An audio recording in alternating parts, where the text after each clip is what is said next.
할렐루야.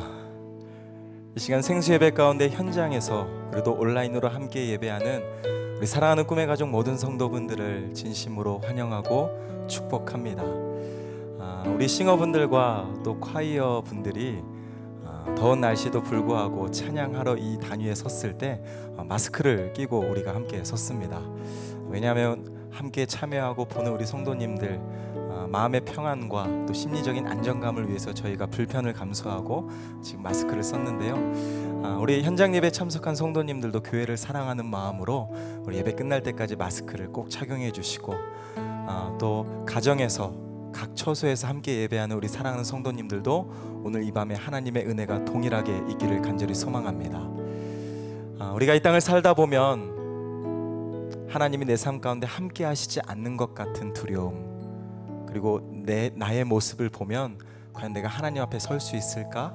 라는 부족한 연약한 모습 때문에 참 힘겨울 때가 많습니다. 그럼에도 불구하고 하나님은 우리와 함께 하시고 우리를 사랑하십니다. 믿으십니까? 그 은혜의 하나님 앞에 우리가 이 믿음의 찬양으로 함께 고백하며 나아가겠습니다.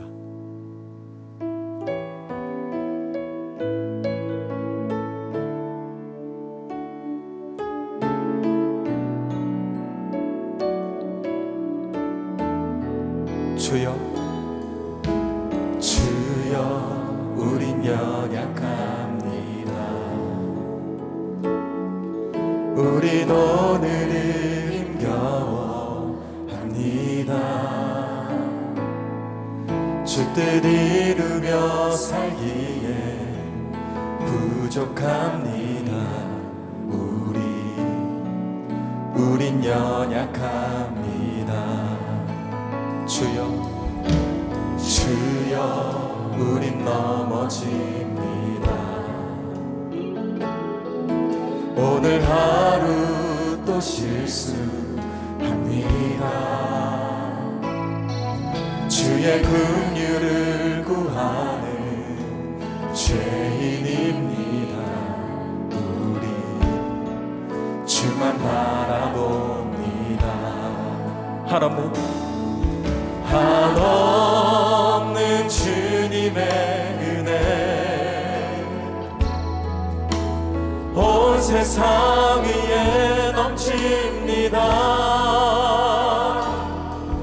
가릴 수 없는 주의 영광 온 땅 위에 충만합니다.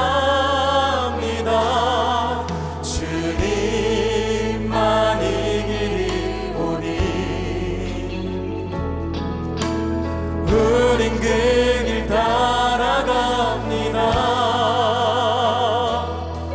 그날에 우리를 이루신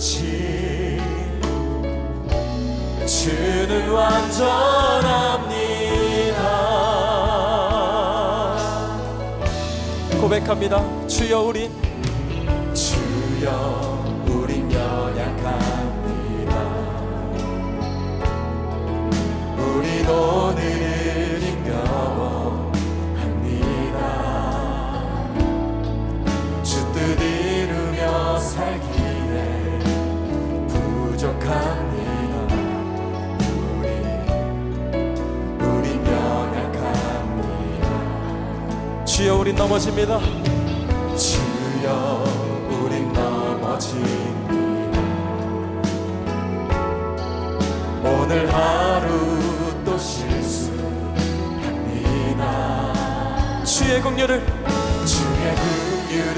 구하는 죄인입니다.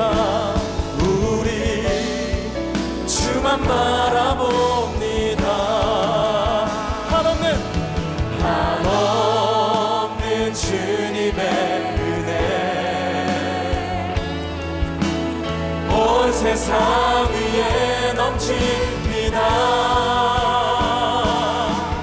가릴 수 없는 주의 영광 온 땅 위에 충만합니다. 주님만 이기리 오니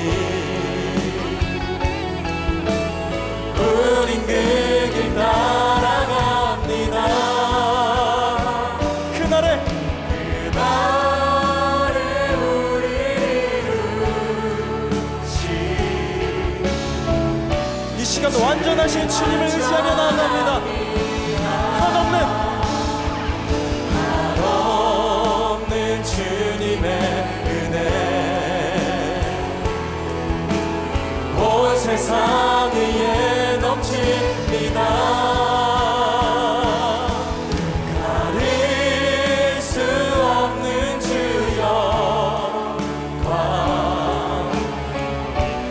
온 땅 위에 충만합니다. 주님만 이기리오니 우린 그 길 따라갑니다.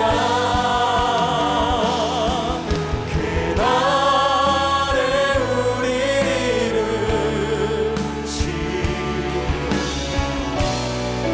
이 시간 믿음의 손을 들고 한없는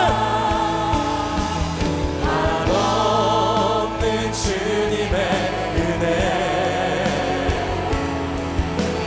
온 세상 위에 넘칩니다. 가릴 수 없는 주여 온 땅 위에 충만합니다.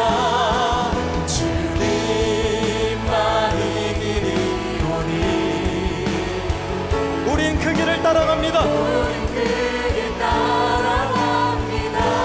그날의 역사하실 그날에 우리를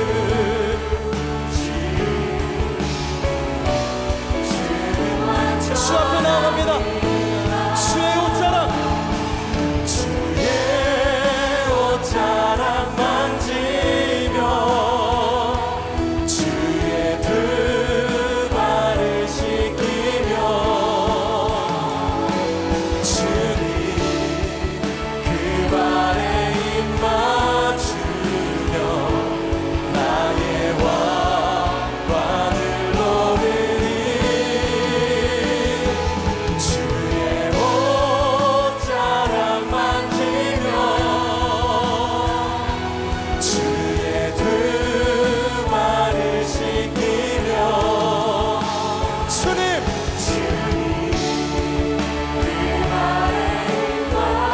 이 시간 내 인생의 무거운 왕관을 내려놓고 살아계신 주님 앞에 나아갑니다. 전심으로 주의 옷자락 주의 옷자락 만지며 주의 두 발을 씻기며 주님 그 발에 입 맞추며 나의 왕관을 놓으리. 옷자락 만지며 주의 그 발을 씻기며 주님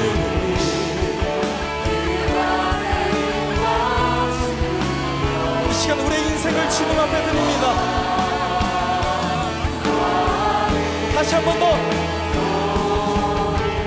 주의 옷자락 주의 옷자락 만지며 주의 두 발을 씻기며 나의 연약함 나의 완악함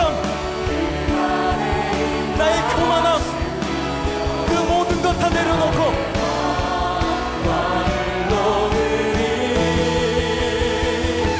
주의 옷자락 만지며 주의 그 발을 씻기며 주님 그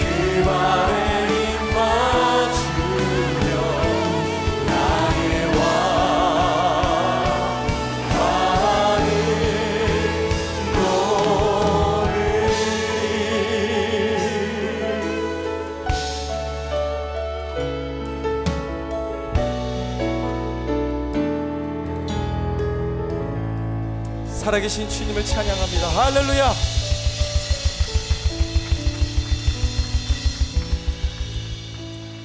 이 시간 우리 삶의 힘과 능력 되시는 나의 하나님, 그 하나님을 의지함으로 우리 한 번 더 힘있게 고백하겠습니다.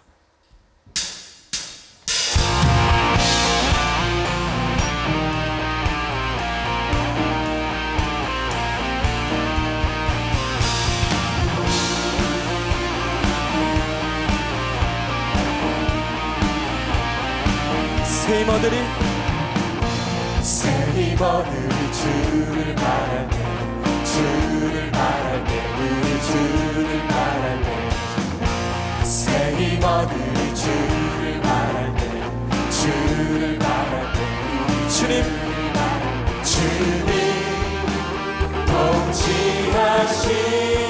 통치하시네. 소망 구원 주시네. 당신은 영원하신 주, 내 영원하신 주, 지치지 않으시는 주님, 약한 자 방패 되시며 위로자 되신 주, 독수리 같은 할렐루야!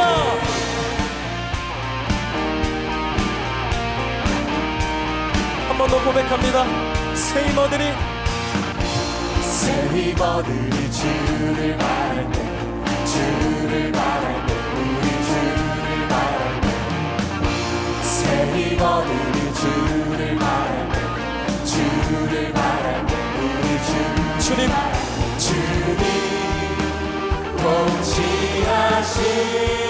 통치하시네. 소망 구원 주시네. 당신은 영원하신 주, 내 영원하신 주, 지치지 않으시는 주님, 약한 자 방패 되시며 위로자 되신 주, 독수리 같은 힘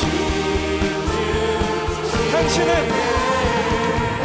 당신은 영원하신 주, 내 영원하신 주, 지치지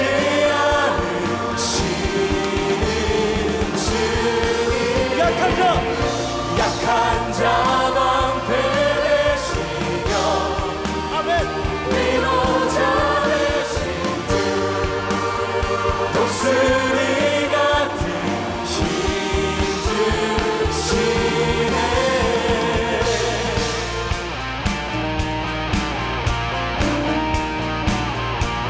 주님 통치하시네. 주님 통치하시네. 소망 구원 주시는 주님 통치하시네. 소망 구원 주시는 당신은 영원하신 주, 내 영원하신 주, 지치지 않으시는 주님, 약한 자 방패 되시며 위로자 되신 주, 목소리 같은 힘 주. 우리 마지막으로 한 번 더. 당신은 영원하신 주, 내 영원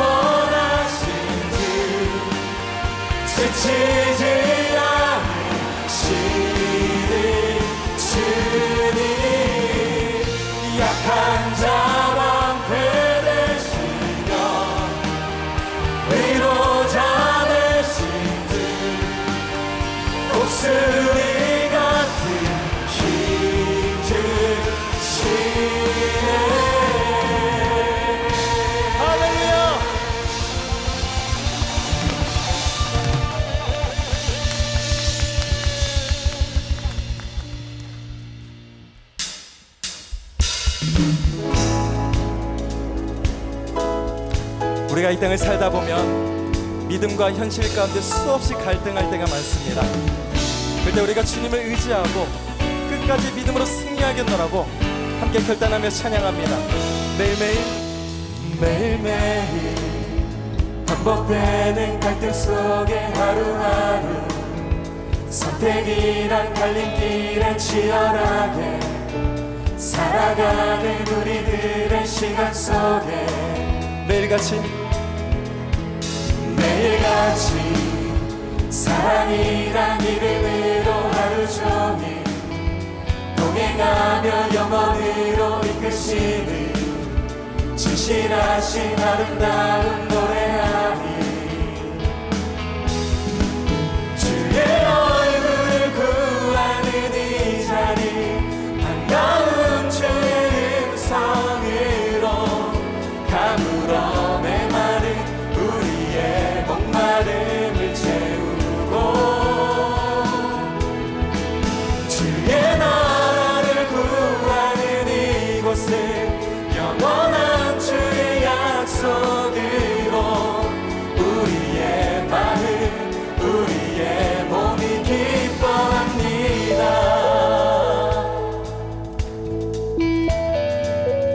한 번 더. 매일매일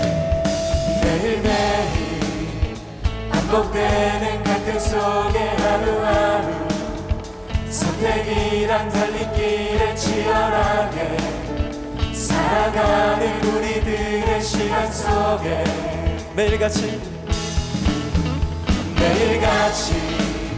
사랑이란 이름으로 하루 종일 동행하며 영원으로 이끄시는 진실하신 아름다운 노래하니 주의 얼굴을 구하는 이 자리 반가운 주의 음성으로 가물어 메마른 우리의 목마름을 채우고 주의 나라를 구하는 이곳을 영원한 주의 약속으로 우리의 마음 우리의 몸이 기뻐 주의 얼굴을 구하는 이 자리 반가운 주의 음성으로 가물어 메마른 우리의 목마름을 채우고 주의 나라를 구하는 이곳을 영원한 주의 약속으로 우리의 마음 우리의 몸이 기뻐합니다.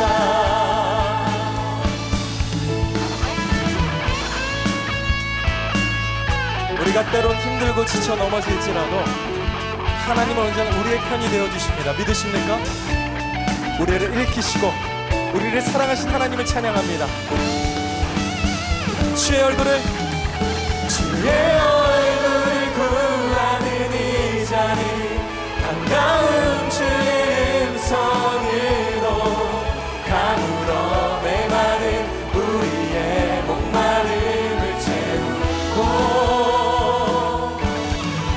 주의 나라를 구하는 이곳을 영원한 주의 약속으로 우리의 마음 우리의 몸이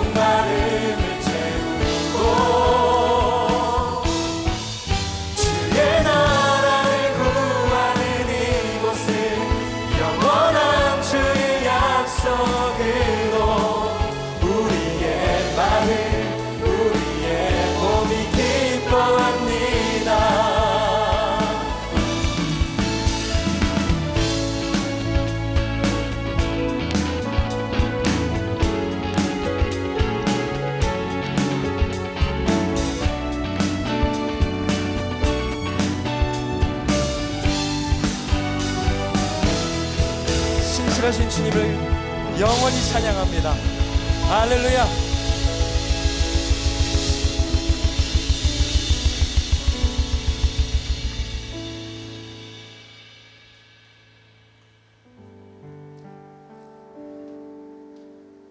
우리가 이 땅을 살다 보면 내게 마주한 현실과 또 문제 앞에 우리가 수없이 믿음으로 반응하려고 해도 우리의 연약한 모습에 무너질 때가 참 많습니다.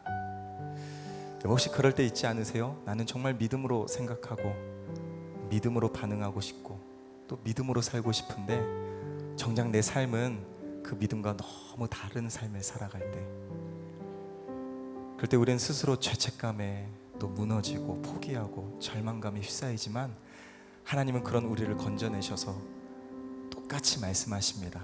그럼에도 내가 너를 사랑한다. 이제 우리가 새로운 찬양 한번 고백하고 싶은데요, 믿음과 삶이라는 찬양입니다.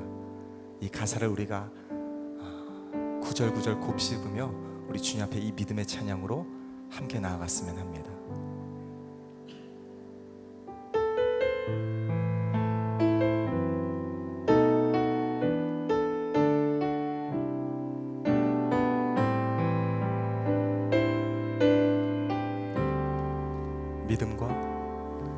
믿음과 삶을 살아내는 실력이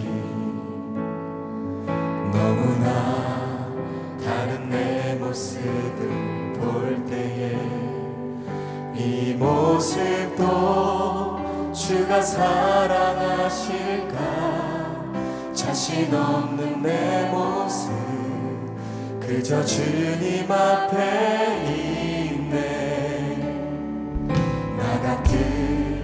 자도 사랑하여 주시고 한 번도 나를 떠나지 않으셨네. 아픔 속에 주를 작게 여긴 날 꾸짖지 않으시고 내 손 잡아주시네. 오직 주님 안에 두려움 없네. 고난을 통해 날 만드심을 믿네. 주님만이 내 모든 것 되시네. 주의 강한 손 날 붙드시네. 오직 주님 안에 소망이 있네. 내 삶을 통해 영광 받으실 주님만이 내 모든 것 되시네. 주의 선하심 나 노래하네. 같이 고백합니다. 믿음과 삶을 살아내는 실력이 너무나 다른 내 모습을 볼 때에 이 모습도 주가 사랑하실까, 자신 없는 내 모습 그저 주님 앞에 있네. 나 같은 자도 사랑하여 주시고 한 번도 나를 떠나지 않으셨네. 아픔 속에 주를 작게 여긴 날 꾸짖지 않으시고 내 손 잡아주시네. 오직 주님 안에 두려움 없네. 고난을 통해 날 만드심을 믿네. 주님만이 내 모든 것 되시네. 주의 강한 손 날 붙드시네.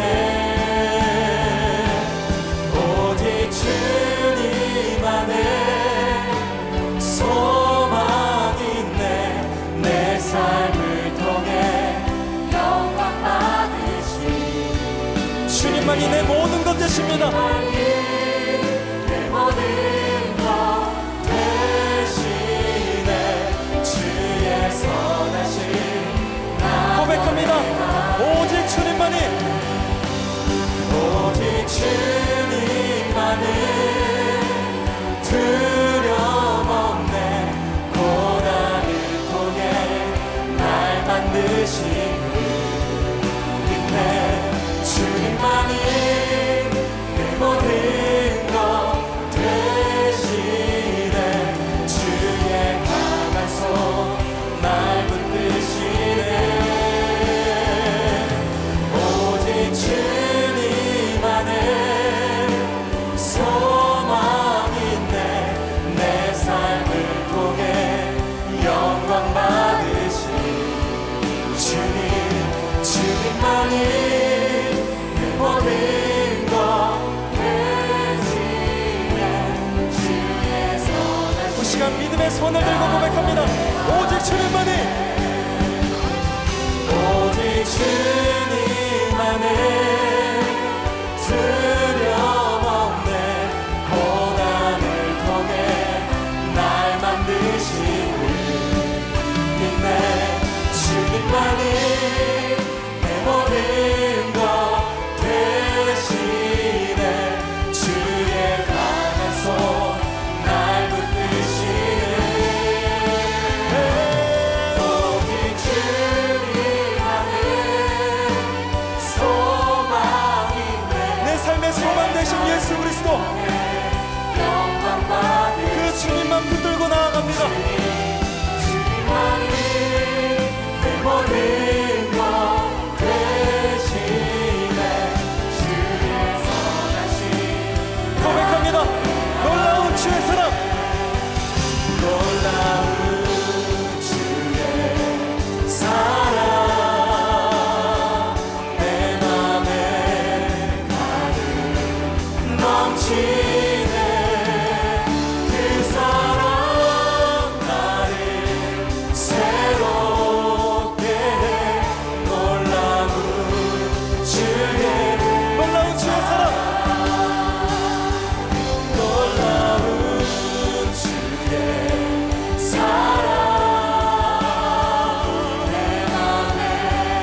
살아계신 아버지 하나님 감사합니다. 오늘 이 시간 우리가 어떤 마음으로 왔든 분주한 마음 모두 내려놓고 우리의 연약함을 주목하는 것이 아니라, 우리의 고통을 주목하는 것이 아니라 이 예배 자리에 충만하게 임재하신 하나님의 영광을 바라봅니다. 이 시간 눈을 들어 주를 보게 하옵소서. 우리 가운데 임재하신 성령님 감사합니다. 더욱 충만하게 우리의 심령 가운데 임재하시고 통치하시고 다스려 주사 하나님의 권세 앞에 굴복되게 하시고 우리의 모든 문제와 생각들 내려놓게 하시고 하나님의 말씀만 붙잡게 하시며 눈을 들어 주를 바라볼 때에 하나님의 영광과 임재를 경험하는 자리 되게 하여 주옵소서. 주님, 우리가 연약하다 할지라도, 우리에게 고통의 문제가 있다 할지라도 이 시간 지극히 거룩한 믿음 위에 서서 예수 그리스도를 바라봅니다. 이 시간 하나님의 얼굴을 보이시옵소서. 하나님의 얼굴을 마주하는 시간 되게 하옵소서. 하나님의 권세 앞에서 우리의 두려움도 우리의 연약함도 떠나가고 그리스도 예수 안에 결코 정죄함도 없고 고통도 없음을 경험하는 시간 되게 하여 주옵소서. 성령님 우리를 주장하심에 감사합니다. 오늘도 이 예배 가운데 일하시는 하나님 기대합니다. 예수님 이름으로 기도합니다. 아멘. 할렐루야. 오늘 이 자리에 오신 여러분을 진심으로 축복합니다. 또 우리 가정에서 예배하는 분들도 진심으로 축복합니다. 저는 대전 꼬매교회를 섬기는 정희멜 목사입니다. 오늘 우리가 빌립보서 말씀을 통해서 왜 힘들어야 되는가라는 제목으로 말씀을 나누려 하는데, 먼저 오늘 이 자리에 오신 여러분을 진심으로 축복하고 싶습니다.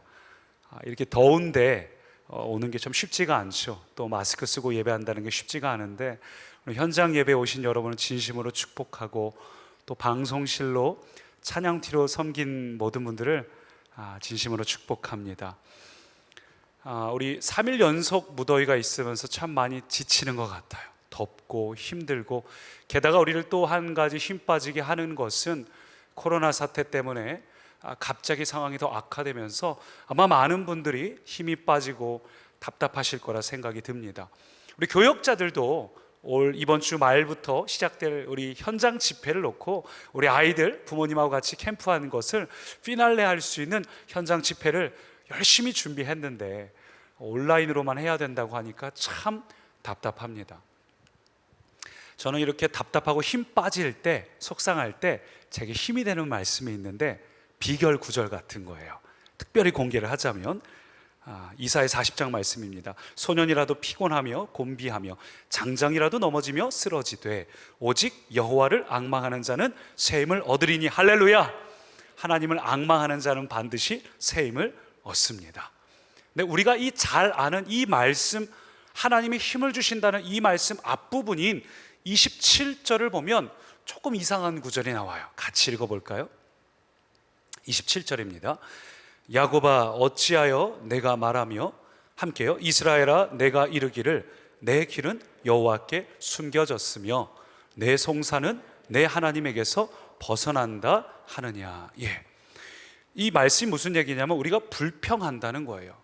야곱아 네가 어째서, 이스라엘은 네가 이르기를 왜 하나님 내 길은 도대체 보이지가 않고 내가 하나님 앞에 드려지는 송사, 내가 괴로워하는 마음들은 왜 하나님 해결해 주시지 않습니까? 남들은 전부 앞이 길이 턱턱 열린다고 하는데 왜 유독 나는 이렇게 힘든 일을 겪어야 하고 우리 자녀가 어려움을 겪어야 하고 왜 내가 이런 답답함을 겪어야 됩니까? 우리 안에 이런 불평이 있다는 거죠. 그리고 이런 우리의 불평에 하나님이 뭐라고 답하시는가? 그 다음 구절인 28절을 보니까 이렇게 말해요. 너는 알지 못하였느냐? 듣지 못하였느냐? 영원하신 하나님 여호와 땅 끝까지 창조하신 이는 피곤치 않고 곤비치 않고 명철이 한이 없다. 자, 이 구절에서 보면 너는 알지 못하였냐? 듣지 못하였냐? 무슨 얘기냐 하면 우리가 하나님 앞에 불평하고 답답해하니까 하나님도 우리에게 불평하신다는 거예요. 우리가 하나님께 내 길이 보이지가 않아요 하고 화를 내니까 하나님께서 넌 왜 자꾸 그렇게 내가 얘기하고 알려주고 느끼게 해주고 약속을 보여줘도 왜 알지 못하냐, 믿지 못하냐, 왜 너는 듣질 못하냐, 내가 이런 하나님이 아니냐 하고 하나님께서 말씀하시는 겁니다. 나에게는 능력의 제한이 없고 나의 성품에는 신실함이 부족함이 없으니 그러면서 나를 믿으라면서 이렇게 말씀하십니다. 29절부터 보니까 피곤한 자에게 능력 주시고 무능한 자에게 힘을 더하시나니 소년이라도 피곤하며 곤비하며 장정이라도 넘어지며 쓰러지되 함께요 오직 여호와를 앙망하는 자는 새 힘을 얻으리니 독수리가 곤비하지 아니하겠고 걸어가도 피곤하지 아니하리로다. 아멘. 여러분, 그래요. 피곤한 자에게 능력 주시고 무능한 자에게 힘 더하시고, 그게 우리 하나님이시라는 거죠. 그리고 소년이라도 피곤하고 곤비하고 장정이라도 넘어진다. 여러분, 제 아들이 초등학교 5학년 2학년 아들만 둘이 있는데 정말 에너지가 넘칩니다. 근데 그런 아이들이라 할지라도 피곤할 때가 있다는 거죠. 우리가 아무리 모든 걸 갖추고 있다고 해도 인생이라는 건 원래 힘이 듭니다. 사람은 가다 보면 지치고 힘든 순간이 누구나 찾아옵니다. 그건 이상한 게 아니에요. 중요한 건 그때 우리가 어떤 반응을 하냐는 거죠. 힘들 때 오늘 같은 날 집에서 휴식을 취하는가, 아니면 하나님 앞에 나와서 안식을 취하는가. 휴식을 취하는 사람은 더 이상 뺏길 것이 없을지 모르겠지만 안식을 취하는 사람은 새 힘을 얻을 줄 믿습니다. 우리가 안식을 해야 돼요. 그래서 성경에 보면 예수님께서 뭐라 그러셨죠? 수고하고 무거운 짐진 자들아 다 내게로 오라. 여러분, 우리 인생은 아무리 수고를 해도 여전히 무거운 짐을 짊어지고 있습니다. 그게 우리 인생이에요. 창세기에서 저주받은 땅으로 말미암아 우리는 아무리 애를 쓰고 수고해도 인생에는 반드시 고통과 아픔이 뒤따릅니다. 수고를 해도 해결이 안 되고 여전히 무거운 짐진 자들아, 네가 해결하려 하지 말고 다 누구에게 오라고요? 내게로 오라. 내가 너희를 쉬게 하리라. 오늘 이 주님의 말씀이 우리 가운데 임하였습니다. 하나님께서 오늘 우리를 새롭게 하십니다. 여러분, 마음을 활짝 열고 하나님을 바라보시기 바랍니다. 이 시간 우리가 눈을 들어서 하나님을 바라볼 때 살아계신 하나님이 우리 가운데 반드시 역사하십니다. 중요한 건 우리의 마음이 정말 하나님이 일하신다는 걸 믿고 마음을 활짝 열고 하나님 앞에 나아가고 있는가. 그런 사람은 오늘도 하나님께서 새 힘을 주십니다. 그래서 예배 전에 찬양을 드리는 게 정말 중요해요. 찬양을 드림으로써 하나님의 뜻에 우리의 마음을 일치시키는 겁니다. 분주한 마음, 여러 가지 복잡한 마음 내려놓고 그 고백이 나의 고백이 돼서 내가 그 말씀과 일치될 때, 그 고백과 일치될 때, 그때 그 다음 말씀을 통해 우리에게 주시는 말씀이 정말 우리 가운데 나타나기 시작을 해요. 오늘 이 시간 마음을 활짝 여는 꿈의 가족이 되시길 축복합니다. 오늘 하나님은 우리에게 불평하지 말라, 내가 약속했다, 나에게 나오는 자에게 새 힘을 준다, 오늘 분명히 말씀하셨습니다. 근데 여기서 우리가 한 가지 짚고 넘어갈 게 있어요. 오늘 말씀에서 하나님께서 우리에게 힘을 주신다라고 우리가 시편 말씀을 통해, 이사야 말씀을 통해 읽었지만, 근데 한 가지 우리가 염두에 둘 일은, 아니 애초에 힘든 일이 없으면 되는 거 아니에요? 하나님께서 나에게 힘을 주신다고 했는데 하나님 애초에 내가 힘들고 내가 어려울 만한 일, 고통을 내가 겪지 않으면 될 거 아니에요. 왜 고통을 겪게 하시고 그 다음에 나에게 힘을 주신다 하십니까? 그래서 오늘 말씀 제목이 뭐냐 하면 왜 힘들어야 하는가? 고통의 이유에 대한 내용입니다. 왜 힘들어야 될까요? 힘을 주신다고 하신 건 좋아요. 근데 애초에 힘들 일이 없으면 되지 않습니까? 고통스러운 일이 없으면 되지 않습니까? 왜 예수를 믿는데, 왜 내가 하나님 앞에 잘 살아가려고 애를 쓰는데 왜 우리의 마음이 힘들고 어려움을 겪어야만 하는가? 오늘 우리가 읽을 본문 빌립보서 1장부터 17절부터 말씀을 우리 함께 읽습니다. 그들은 나의 매임에 함께요 괴로움을 더하게 할 줄로 생각하여 순수하지 못하게 다툼으로 그리스도를 전파하느니라. 그러면 무엇이냐? 거칠애로 하나 참으로 하나 무슨 방도로 하든지 전파되는 것은 그리스도니 이로써 나는 기뻐하고 또한 기뻐하리라. 나의 간절한 기대와 소망을 따라 아무 일에든지 부끄러워하지 아니하고 지금도 전과 같이 온전히 담대하여 살든지 죽든지 내 몸에서 그리스도가 존귀하게 되려 하나니 이는 내게 사는 것이 그리스도니 죽는 것도 유익함이라. 아멘. 오늘 우리의 진짜 본문입니다. 빌립보서 말씀인데 빌립보서 주제가 뭔지 아세요? 기쁨입니다. 다른 어떤 서신서보다 기쁨이란 단어가 가장 많이 등장하고 있어요. 근데 오늘 방금 읽은 내용처럼 기쁨이라는 배경이 아닙니다. 17절 보니까 그들이 나의 매임, 바울이 지금 옥에 갇힌 것에 괴로움을 더하게 하려고 순수하지 못한 방법, 다툼으로, 그러니까 바울이 딱 옥에 갇히자마자 바울을 비난하고 비방해서 바울의 성도를 자기네 교회로 끌고 가려고 하는, 정말 세상에서도 상도덕으로 이렇게 하지 않을 만한 일들을 믿는 이 지도자들이 그렇게 하는 어떤 굉장히 분노하고 화가 날 만한 일들이죠. 근데 바울이 이런 배경 속에서, 기뻐할 만한 상황이 전혀 없는 이런 배경 속에서 기쁨을 고백하고 있습니다. 보통 우리가 기쁨이라는 단어를 사람들에게 이야기할 때, 간증할 때를 보면 우리가 굉장히 힘들고 어려운 상황에서 문제가 해결되었을 때, 그때 사람들에게 간증을 하죠. 해결될 때 우리 안에 기쁨이 찾아옵니다. 근데 오늘 본문은 문제가 해결될 때 누리는 기쁨을 말하는 게 아니라, 그건 세상 사람도 할 수 있는 거고, 그리스도인은 문제와 고난 속에서도 기쁨을 누릴 수 있다.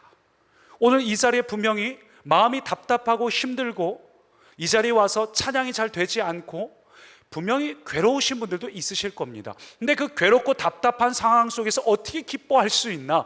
어떻게 사도 바울처럼 크게 기뻐할 수 있나? 그게 오늘 우리가 나눌 핵심이에요. 본격적으로 말씀을 나누기 전에 한 가지 질문을 드리고 싶습니다. 하나님이 우리를 향하신 뜻이 뭘까요? 하나님이 우리를 향하신 뜻은 기쁨입니다. 잘 되는 것입니다. 항상 우리가 잊지 말아야 될 대전제예요. 우리가 잊지 말아야 될 대전제, 나는 누구다? 나는 정죄함이 없는 하나님의 자녀다. 여러분, 우리가 살다 보면 실수할지라도 우리가 주일에 나눈 것처럼 우리는 분명히 하나님의 자녀입니다. 어떤 순간에도 하나님은 우리를 떠나시지 않습니다. 그래서 그리스도인에게는 실패가 없습니다. 패배가 없습니다. 돌아간다 할지언정 주님께서 우리를 다시 제자리에 갖다 놓으시고 주님의 뜻을 이루게 걷게 하시기 때문에 그리스도 안에 있는 자에게는 결코 패배란 없습니다. 그리고 우리가 기억할 또 하나는, 하나님이 우리를 향한 계획은 기쁨, 우리가 행복한 것입니다. 고통과 어려움이 있을 때 할 수 없지 이런 마음 갖지 마세요. 몸이 아프고 힘든데 할 수 없지 그렇게 생각하지 마세요. 분명히 성경은 말하지요. 사랑하는 자여, 내 영혼이 잘됨과 같이 내가 범사에 잘되고 강건하기를 내가 간구한다. 여러분, 그래요. 우리 영혼만 구원받는 것이 아니라 우리의 범사에 잘되고 강건하기를 바라는 것이 하나님의 뜻입니다. 여러분 믿으십니까? 하나님은 오늘 여러분의 삶이 잘 되기를 원하고 계시고 반드시 잘 되게 돼 있어요. 그러면 잘 될 건데, 하나님의 기쁨이, 내가 행복한 것이 하나님의 기쁨이고 뜻인데 왜 내가 오늘 고통을 겪어야만 하는가? 그 첫 번째 한번 따라 하시죠. 고통의 첫 번째 이유, 무뎌진 감각의 회복. 무뎌진 감각의 회복이에요. 우리가 고통을 겪는 첫 번째 이유는 우리의 무뎌진 감각을 회복하기 위함입니다. 여러분, 기쁨을 경험하려면 그보다 먼저 우리의 감정이 먼저 깨지고 회복이 돼야 합니다. 기쁨이든 고통이든 슬픔이든 행복이든 전부 다 감각이죠. 감정이에요. 하나님은 인격적인 분이고 그래서 우리에게 감정과 감각을 주셨습니다. 그래서 우리가 말씀을 듣다가 맞다, 그래 이거야 라고 깨닫는 것도 우리의 감각이고, 말씀을 듣고 우리 가운데 기쁨과 평안과 어떤 결단이 나타나는 것도 우리의 감각입니다. 근데 문제가 뭐냐 하면 우리의 영혼이 너무나 무감각한 상태 가운데 있다는 거예요. 호세아서는 이렇게 말합니다. 호세아 10장 같이 읽습니다. 너희가 자기를 위하여 공의를 심고 인애를 거두라. 너희 묵은 땅을 기경하라. 지금이 곧 여호와를 찾을 때니 마침내 여호와께서 오사 공의를 비처럼 너희에게 내리시리라. 아멘. 오늘 호세아가 무엇을 이야기합니까? 너희가 그토록 기다린 하나님의 때가 왔다. 하나님의 은혜의 단비가 우리에게 임한다. 문제는 너희의 묵은 땅을 기경하라는 겁니다. 이스라엘은 땅을 기경해 놓지 않으면 땅이 물을 흡수하지 않습니다. 그래서 이스라엘에서는 마른 강, 와디라고 하죠. 마른 강이 존재해요. 평상시에는 그냥 골짜기 같은데 비가 오면 땅이 물을 흡수하지 못하니까 골짜기에 물이 차가지고 엄청난 이 큰 풍랑을 일으켜서 반석 위에 세운 집이 아니면 정말 무너져 버립니다. 굉장히 무섭게 흘러내려요. 그래서 거기 다리를 보면 물이 흐르지 않는데 다리가 있고 얼마나 튼튼하게 이 주춧돌을 해놨는지 몰라요. 깊이 파고 해놨습니다. 그러니까 마른 땅이라는 거죠. 오늘 호세아를 통해 이야기하는 것은 우리가 기도하고 하나님 앞에 은혜를 구하고 과연 하나님께서 우리에게 약속하신 때에 하나님의 은혜의 담비를 부어주시는데 문제는 우리의 마음밭이 굳어 있어서 우리가 묵은 땅이어서 기경돼 있지 않아서 전혀 그것을 흡수하지 못해요. 하나님의 음성을 들을 수 없어요. 하나님의 때를 분별할 수가 없고 이미 하나님께서 복을 주시고 은혜를 주시고 일을 시작하셨는데 우리는 여전히 괴롭고 절망하고 답답해할 수 있습니다. 올해 우리나라에 물난리가 참 많이 났지만 도심지에서 일어나는 물난리의 상당수는 담배꽁초 때문인 거 아시죠? 평상시에 물이 흘러서 빠져나가야 될 그 배수관, 그 쇠로 된 그곳마다 다 담배꽁초를 버려가지고 그게 막혀서 그게 불어가지고 빗물이 내려가지 못하고 엉뚱한 곳에서 물이 역류하고 그래서 큰 피해를 겪고 있습니다. 마찬가지예요. 하나님께서도 우리에게 은혜의 담비를 부어주시는데 우리 안에 굳어있고 막혀있고 딱딱해서 그 하나님의 은혜의 때 하나님께서 부어주시는 그 은혜를 누리지 못하는 이들이 너무 많아요. 그래서 하나님께서 오늘 우리의 묵은 땅을 기경하기 위해서 때로 우리에게 고통을 주십니다. 사람이 제일 크게 반응하는 게 고통이거든요. 가장 기억에 남는 게 뭐예요? 치매 걸리신 분들이 남아있는 게 뭐죠? 기뻐했던 기억들이 아니라 누군가 미워하고 억울하고 이런 것들 남아있잖아요. 인간의 가장 깊은 기억이 있죠. 그래서 하나님은 우리의 이 굳은 마음을 깨트리실 때 주로 고통을 사용하셔요. 그래서 고통을 사용하실 때 그걸 이상히 여기지 마세요. 예를 들어보면 우리가 사랑이란 단어가 있는데 사랑이란 단어의 반대말이 뭘까요? 맞추신 분들 제가 100달란트 드립니다. 자, 사랑이란 단어의 반대말이 뭘까요? 미움이란 단어는 아니겠죠? 사랑의 반대말은 무관심입니다. 미움도 관심이에요. 그거 에너지 많이 들어갑니다. 반대로 비슷하게 보자면 기쁨의 반대말은 슬픔이 아니라 저는 무감각이라고 생각을 해요. 기쁨의 반대말은 무감각입니다. 아예 감각이 사라진 상태예요.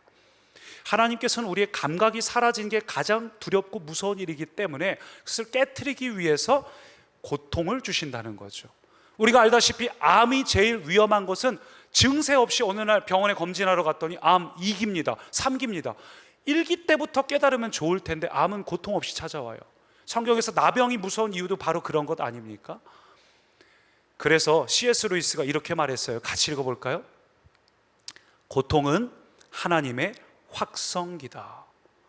우리에게 하나님께서 고통을 주심으로써 비로소 하나님의 음성을 듣게 만드셔요. 사랑하는 꿈의 가족 여러분, 우리는 고통 없는 인생을 꿈꿉니다. 그러나 고통이 없는 인생은 기쁨 또한 없다는 뜻입니다. 고통이 없는 인생은 무감각한 상태입니다. 하나님을 사랑하는 자, 하나님께 사랑을 받는 자는 인생을 살면서 기쁠 때도 있고 고통스러울 때도 있고 그것을 통해서 하나님이 나에게 말씀하시는 것을 비로소 듣게 됩니다. 오늘 하나님께서 우리에게 오늘도 말씀하시기 위해 우리에게 고통을 주셔요. 고통의 이유는 각자 다 다릅니다. 저는 그것에 대해서 감히 말할 자격이 없고 다 각자만의 분량으로 힘든 시간을 보내고 계시겠지만 중요한 건 고통 속에 고통만 바라보는 것이 아니라 오늘 우리에게 말씀하길 원하시는 하나님 앞에 우리의 마음을 활짝 여는 꿈의 가족 되기를 축복합니다. 마음을 활짝 여십시오. 그리고 우리의 마음을 활짝 열었다면 두 번째 한번 따라 하시죠. 고통의 두 번째 목적은 무너진 목적의 회복. 목적의 회복. 첫 번째는 이 무뎌진 감각을 회복하기 위한 거라면, 두 번째는 무너진 내 삶의 목적을 회복하기 위하여 하나님께서 고통을 허락하신다는 거예요. 우리는 이 땅을 살면서 대부분 이 땅에 어떤 해야 될 일들이 있죠. 삶의 쾌락의 목적을 맞추거나 자녀에게 목적을 맞추거나 아니면 무언가 성취하고 소유하고 그걸 위해서 최선을 달려가고, 그러면서 그것이 하나님께 기쁨이 되는 것으로 착각을 하고 열심히 살아갑니다. 근데 가만히 보면 어느덧 삶의 한 후반전 하프타임을 지나오신 분들은 이게 아닌데, 하나님께서 내게 원하신 삶의 목적이 이게 아닌 것 같은데 라는 생각이 들죠. 그래서 그런 특징이, 그 반증이 우리 안에 답답함이 있고 공허함이 있어요. 정말 하나님의 목적대로 살아가는 사람은 기쁨이 넘칩니다. 기쁨이 멈출 수 없어요. 하나님의 목적대로 살아가는 사람은 이 속에서 솟아나는 생수를 제어할 수 없어요. 기쁨의 강이 솟아나서 나뿐만 아니라 내 옆에 있는 사람까지 나의 변화를 느끼기 때문에 하나님의 목적대로 살아가는 사람들은 얼굴이 달라요. 우리 옛날에 찬양이 있었잖아요. 은혜로 얼굴이 환해요. 기억나시나요? 그 찬양? 오타 내셔갖고 은혜로 얼굴이 환해요 막 이렇게. 옛날에 여러분 화나신 거 아니죠? 마스크를 쓰고 계시니까 표정을 알 수 없어서. 근데 우리가 열심히 살다가 인생의 하프타임을 맞이하고 인생의 고통을 경험할 때, 실패하고 병들고 답답하고 자녀가 내 뜻대로 안 되고 살림이, 환경이 내 뜻대로 안 될 때 비로소 우리가 주님을 바라봐요. 고통의 존재 목적 두 번째는 내 삶의 목적을 회복하기 위함입니다. 해민 스님이 낸 책 제목 중에 멈춰야지만 비로소 보이는 것들이란 제목의 책이 있어요. 제목이 끝내주죠. 이건 정말 성경적인 표현인데, 멈춰야지만 비로소 보이는 것들이 있어요. 그래서 교회 학교 아이들은 그렇게 잘해줘도 조금이고 어른들은 미어터지게 오는 이유는 어른들은 삶의 고통을 경험했기 때문이죠. 그래서 하나님을 찾고 구합니다. 성경도 보면 수많은 인물들이 인생의 어려움과 고통이 와서야 비로소 하나님을 경험하고 찾게 돼요. 예수 그리스도를 만나기 전까지는 자기 목적대로 자기 뜻대로 애를 쓰고 살아내요. 예를 들면 야곱, 형한테 사기치죠. 팥죽 한 그릇으로 어떻게 장자권 사보려고 하죠. 아버지에게 사기치죠. 그렇게 최선을 다한 결과가 오히려 절망과 실패 속에서 삼촌네 집으로 귀양 떠나면서 하나님을 만나지 않습니까? 고통 속에서만 들리는 하나님의 음성이 있고 그 안에서 비로소 발견되는 나의 존재 목적이 있어요. 모세도 그랬고, 언제나 성경의 인물들을 보면 자기 고집대로 자기 갈 길대로 가다가 고통 앞에서 내가 왜 존재하는가, 내가 무엇을 위해 살아가는가, 그것을 깨닫게 됩니다. 그리고 그것을 탁 깨닫고 나면은 아까 바울이 고백한 것처럼 고난과 고통 가운데 있는데도 불구하고 큰 기쁨을 누리게 돼요. 내가 존재하는 이유와 삶의 목적을 아니까 우리가 어느 곳에 있든 누구를 만나든 어떤 사람이 나를 힘들게 하든 내가 그 상황을 통해 깨닫고 느끼는 것들이 분명히 존재해요. 제가 예전에 대전에서 한 청년처 담당을 섬기고 있을 때 한 청년이 학교 일로 너무 힘들어했습니다. 초등학교 선생님인데 그 학년의 블랙리스트들이 전부 자기 반에 모여 있는 거예요. 너무 힘이 들어서 원래대로면 학년마다 한 명씩 나눠줘야 되는데 왜 어쩌다가 그렇게 그 아이들이 다 모여 있는 건지, 그래서 그 아이들의 이전 반 선생님들도 참 어쩌다 그렇게 된 건지 안 됐다고 이야기를 하고 뭐라고 항의할 수도 없고, 또 초년생이어서 뭐 지금은 묵묵히 그냥 하라는 대로 해야 되고, 그러니까 이 청년이 너무 힘들고 괴로워서 부모님들 만나고 이 아이들 싸울 때마다 말리고 너무 괴롭고 답답해서 저에게 이제 질문하고 같이 기도를 하면서 이 청년이 깨닫고 저에게 이야기한 게 뭐냐 하면, 기도를 계속해서 하는데 하나님께서 주시는 마음이 뭐냐 하면, 이 아이들 한 영혼 한 영혼을 하나님께서 너무나 사랑하셔요. 여러분, 하나님은 이 세상 전체를 사랑하십니다. 하나님이 이 세상을 사랑하사 독생자를 보내셨죠. 하나님께서 싫어하시는 영혼은 없어요. 그래서 그 아이들이 하나님 보시기에 너무너무 사랑스럽고 회복돼야 될 영혼인데, 이 아이들이 인생 가운데 이게 어렵고 좋지 않은 환경이거든요. 그 학교가 지역 외곽에 있고 굉장히 고립된 환경 속에서 좋지 않은 환경에 유흥가가 밀접해 있는 그런 지역에 있는데, 그런 자리에서 자라는 이 아이들이 평생 살면서 기도받을 만한 일들이 별로 없어서 내가 너에게 이 반에 다 모았다, 너는 그 아이들을 위해서 기도하라고 내가 그 아이를 모았다. 그래서 그 마음을 딱 느끼고는 그때부터 울면서 자기가 불평했던 것을 회개하고 주님께서 내게 맡겨주신 이것, 내가 강단에 서는, 교단에 서는 목적과 이유를 다시 한번 깨닫고 아침마다 출석부를 붙잡고 기도하기 시작하는 거예요. 아이들이 변화가 됩니다. 하나님께서 우리에게 고통스러운 사람을 주신 것조차도 이럴 수 있어요. 그리고 우리가 우리의 삶의 존재 이유와 목적을 딱 깨닫게 되면 그 다음에 우리가 하는 일들이 괴로운 것이 아니라 기쁨이 돼요. 더 하고 싶어져요.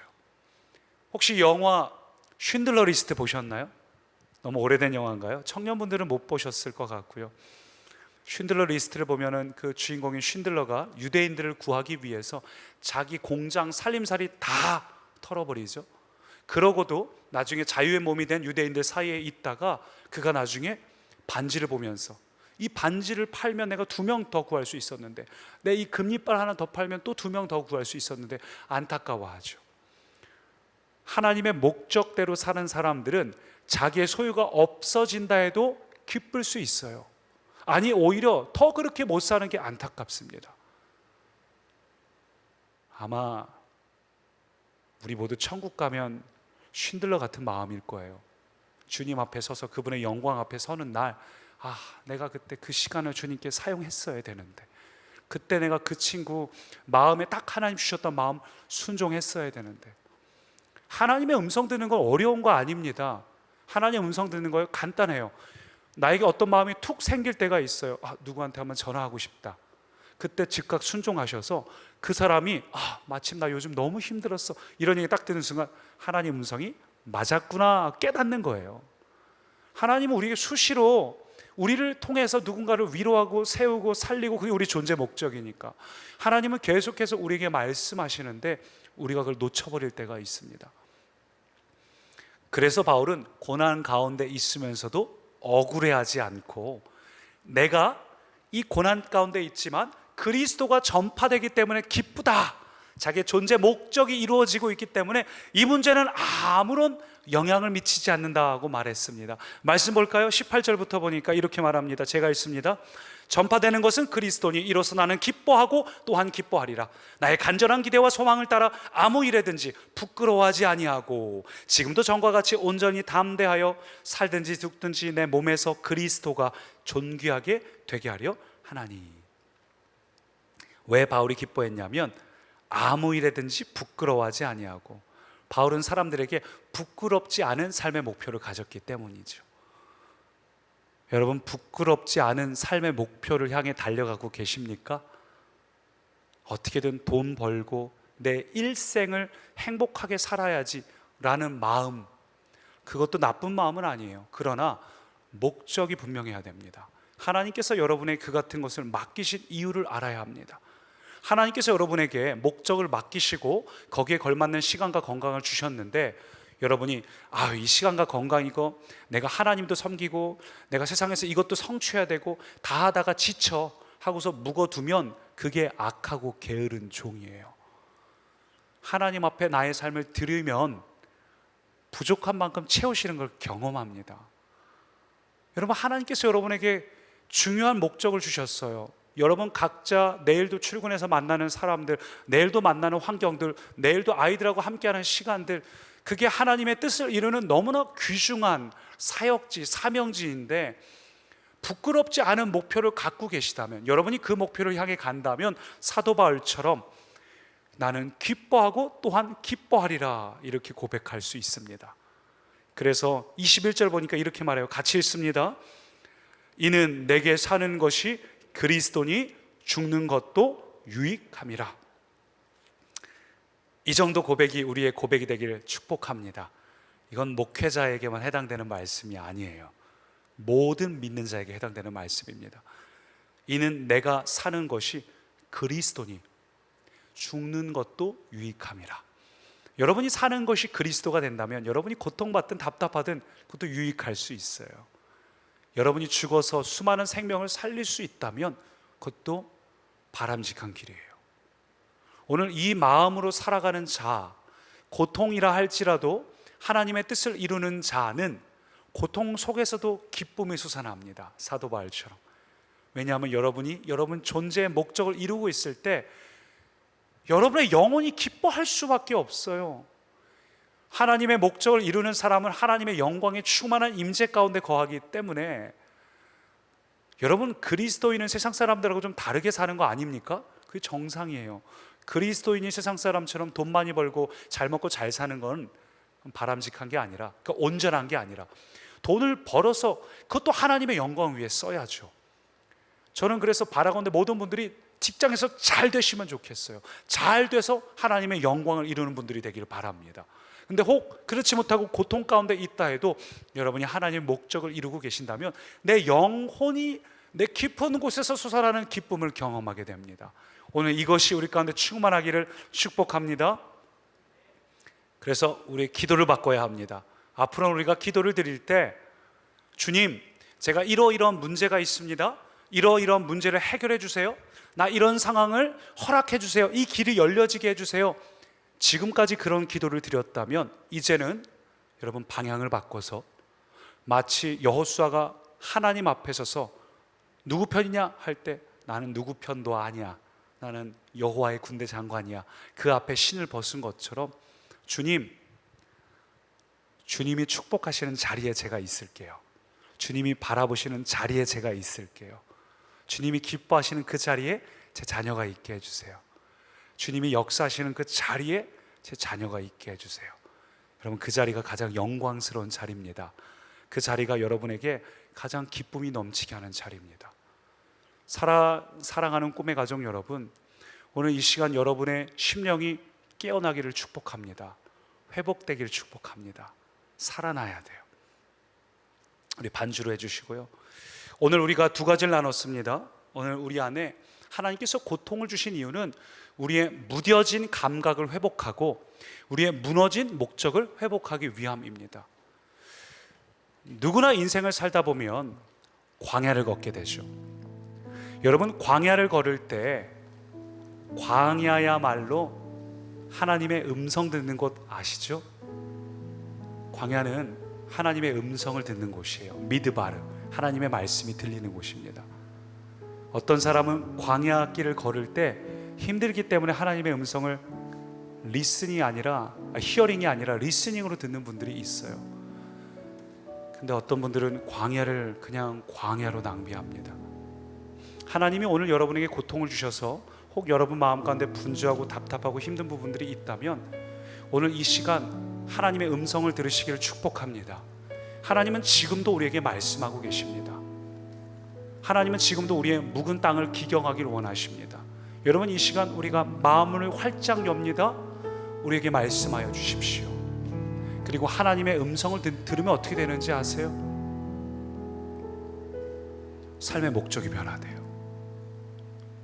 사무엘 어머니 한나가 처음에는 자녀가 없는 게 너무 한이 돼서 하나님 앞에 나와서 기도를 하기 시작하죠.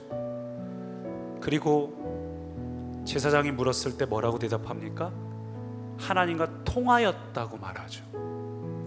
하나님과 통하여 하나님의 마음을 딱 느끼고 나니까 한나의 기도가 어떻게 바뀌었는지 아세요? 자녀를 달라는 기도에서 자녀를 바치겠다는 기도로 바뀝니다. 그토록 소원이었던 자녀를 달라고 했는데 우리 자녀 이거 해결해 주세요, 저거 해결해 주세요 해서 하나님 우리 자녀 내 품 떠나서 하나님께 바치겠습니다로 바뀌어요. 왜 그러냐 하면 하나님의 음성 듣고 기도를 하는 자는, 마음이 활짝 열려진 사람은 하나님의 마음과 합하여져서 하나님의 애통하심을 알기 때문에 내가 이 땅에 존재하는 나의 목적, 하나님 내가 뭘 하기 원하십니까? 그래서 우리 기도가 바뀌는 거예요.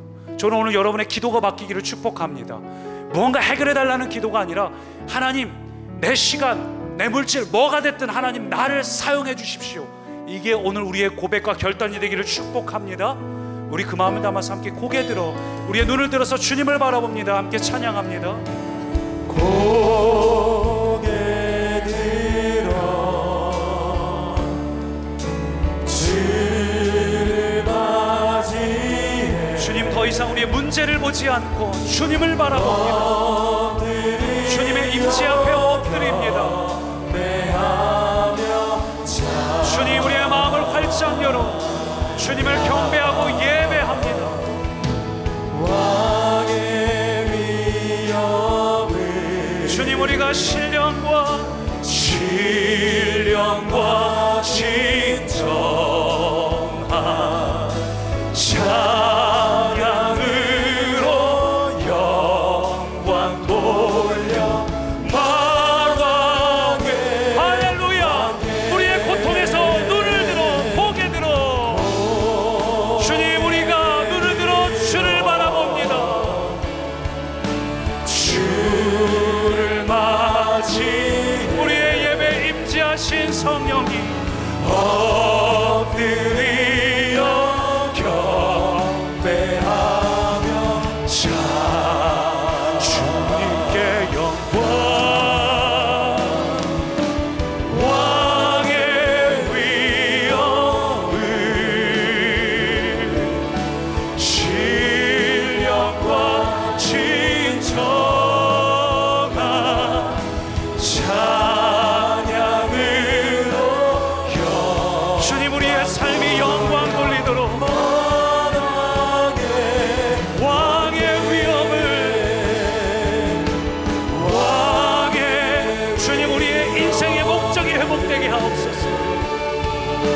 신령과 진정 주님, 우리의 문제 해결 방법이 주님 안에 거함으로 주님의 임재 안에서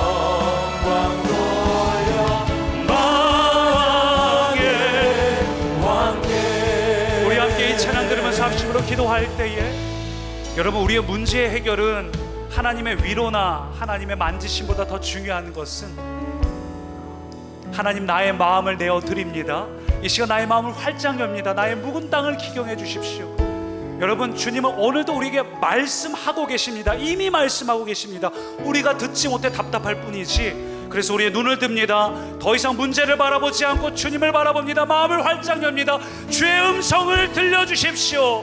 듣게 하여 주십시오. 우리 주여 한번 우리 집 값심으로 기도합니다.